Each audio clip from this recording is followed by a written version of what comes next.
Hey guys, this is Arnoldless98, and here we have Topspin from Transformers Dark of the Moon. I didn't really want to just solely make remakes of my 2007 movie Transformers. There's still a ton of designs I haven't got to, particularly from Dark of the Moon, and some from Revenge of the Fallen. So I wanted to jump over to Dark of the Moon and make this guy here. And yes, I have plans for the other wreckers, Leadfoot and Roadbuster. I won't make them that soon or right after this guy, but I definitely have them planned to round out the team. I decided to do Topspin first because I figured his design would be the easiest to tackle, considering a lot of it ends up on his back of the car mode. And yeah, the studio file is in the description, and I'm not sure if I'm making an instruction video. So to start, here we have Topspin, or volleybot as he was called in the last night. I'll get to that later. In his armored race car mode. And yeah, this race car mode is pretty much an afterthought. Like, it's weaponized and messy in the movie, but this is like really messy for my standards. If I had to make a non-weaponized version, it would look absolutely terrible. It's just like the front looks cool, but like the back is very chunky, and like this mess, like detail stuff, isn't on the actual car, and the spoiler isn't. It's supposed to be connected, and there's no like stuff sticking out. But I think it's fine. Not too many people know his car mode inside out and all the details, so he gets a pass for me. And I like the front. You got the nice grille. There's some splotches of yellow. This is supposed to represent the writing, like the 48 on the side. And yeah, and the size of the car, actually, the stripes are actually dark light gray, like on the actual car. I don't know, the deluxe has them as white, which is interesting. And yeah, just a lot of details. I got all 4 machine guns. They're important in robot mode too. The windshield, the side detail, like little pipes going through here. The back is really chunky, and this detail is not really supposed to be there. Kind of robot cable. And you got like exhaust coming out, and yeah, the robot head is sticking out at the back. And yeah, these pipes are actually supposed to be these pipes, but I couldn't get that to work. But it's a cool weaponized race car, even though it is messy. And a quick 360.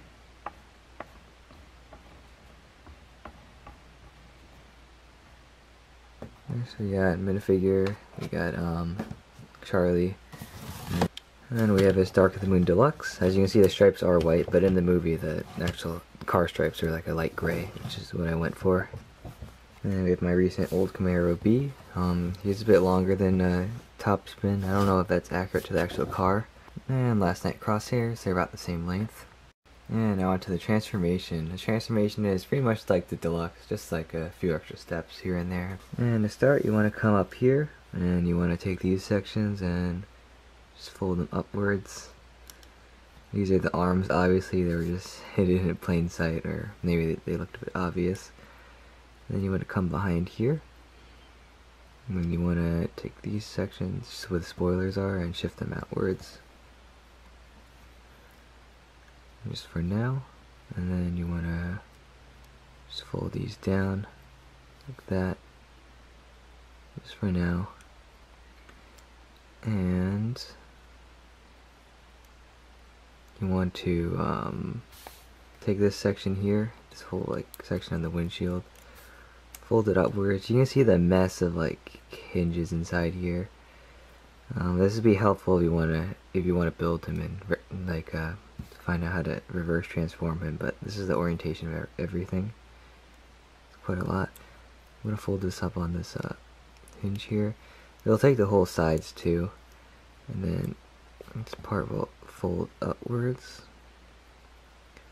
and then rotate 180 just for now, like just leave it like that.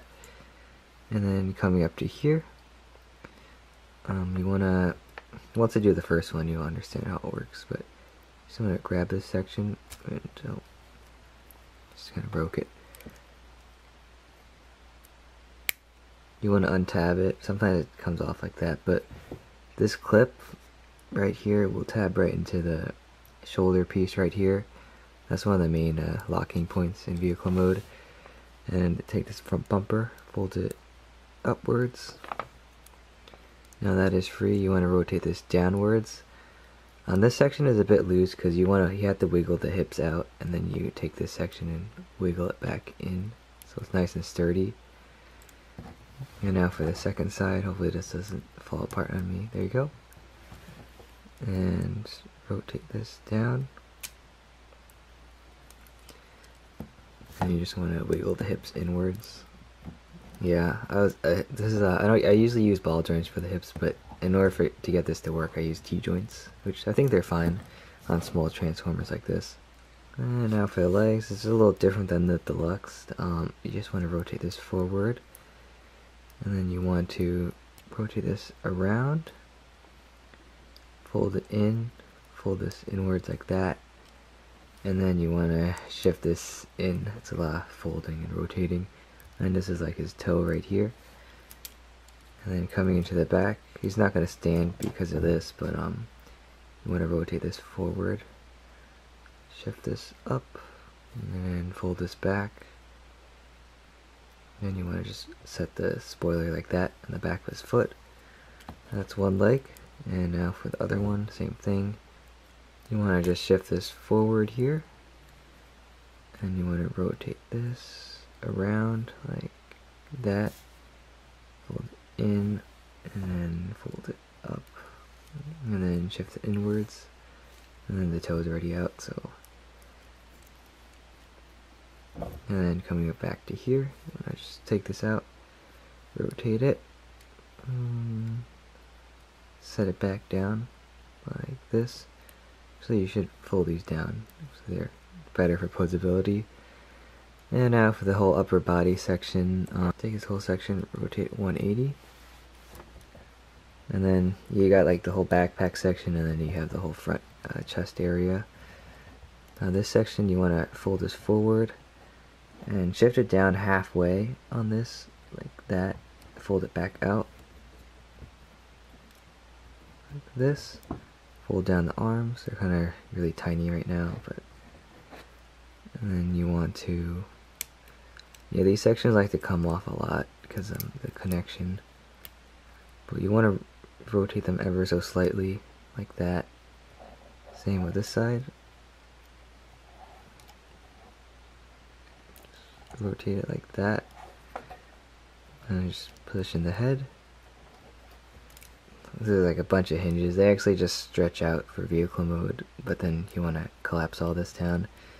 You want to take this whole section, fold it backwards like this, fold the section forward, and then there's another hinge inside here. You take this and fold it forward like that. And this is really important, but the back of the front windshield, this section will tab into the studs here. Let's take that and push it into place. And we're almost there. First we gotta deal with actually you get the chest. You slide these plates out of the way like this and try to get that shape of the chest. And then you want to come over here, extend the arms, and then in order to open up his claws, or whatever these things are, you rotate this one forward, and then you rotate this one forward. Oops. There's one hand. And same for the other side. As you can see, it's kind of just squished in using these robot claws. So you just fold this out like this. Fold the bottom claw up. And then this one will go like this.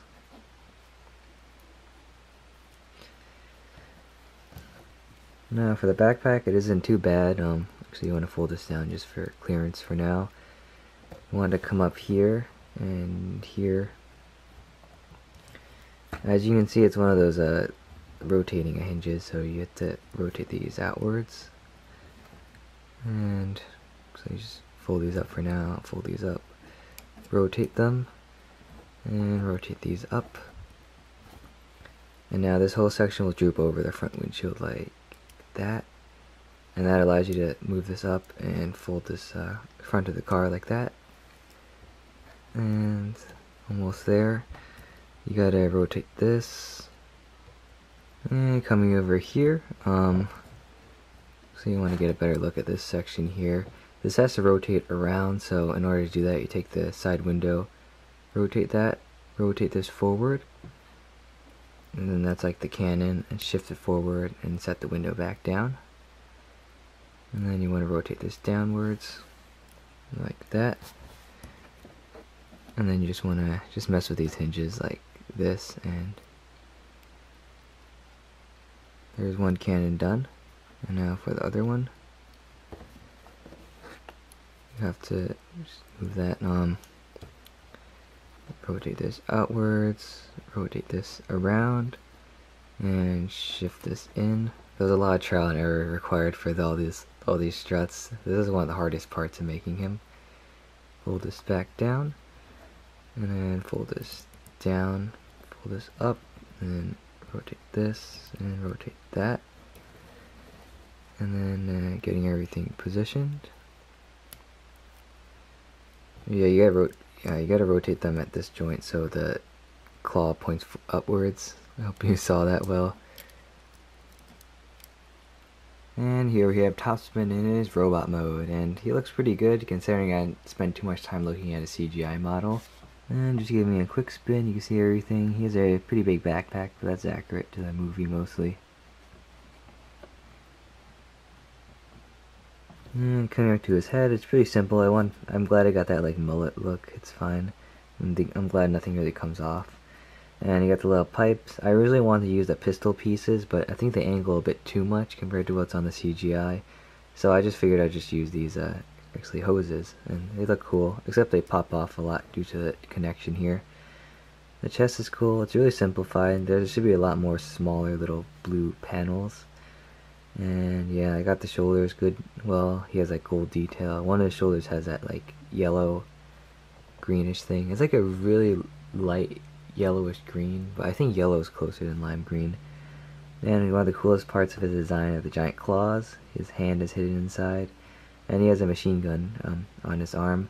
Actually, I think on the CGI this is actually replaced by like a larger cannon, and then a smaller machine gun's like at the bottom, but I was glad you could keep this on without parts forming. And going to his lower body, you can see there's not much detail. His legs are pretty boring. They're just blue and chunky, but I think they're cool. And not much on the back. This is probably the only unnecessary kibble you'll see. If you don't want it, you can just take it off, but I think it's fine how it is. It's pretty much buried in there. And of course the two giant cannons here, which turn out nice. I know the cannons have a more distinct cone, like half cone shape, but this is the best I could do to get it to fit. And you can angle these upwards. I think in the movie most of the time they're just facing down when they're not in use. And for articulation, his head's on a T-joint also. You just rotate left and right. His shoulder is like a claw arm, so we just rotate around and rotate outwards pretty far. And due to how the transformation works, his arms are very posable. He has a double elbow bend, but I don't really want to mess with that. And his claws, they can close around the arm like that. That's cool. I like leaving them open a bit. And then he has a waist swivel because of transformation. It's a pretty tight one. And then of course his legs have the T-joints. The only way to get them to expand out for car mode. I tried so many different methods with ball joints and it just didn't work. And then he has a bend at the knee, at 90 degree, and foot pivot, no ankle articulation. And he doesn't really have any accessories since like all the weapons are built into him, which is cool. I'm glad I didn't have to like take any weapons off or anything, especially like the small machine guns. But if you want to go for his last night look, we have a new head for him, and we have a soccer ball, or I guess I just pretend this is a volleyball. This is actually one of the main reasons I wanted to make Topspin. My friend Yale, or 97 Lego Maniac, gave me this soccer ball like at Brick Fair last year to make a volleybot here. So we're just gonna switch out his head, and here we have volleybot ready to play volleyball. Definitely not soccer. Yeah, this is definitely the head I'm gonna use for Leadfoot. I'm pretty sure when I make him. But yeah, that's cool. It was a little confusing why he had Leadfoot's head in The Last Night. But I think the reason why, according to TF Wiki, is that since Topspin didn't have any lines in Dark of the Moon, his head model didn't have like a talking animation. So I just decided to use Leadfoot's head, which is really lazy, but then again, the whole movie was kind of lazy too.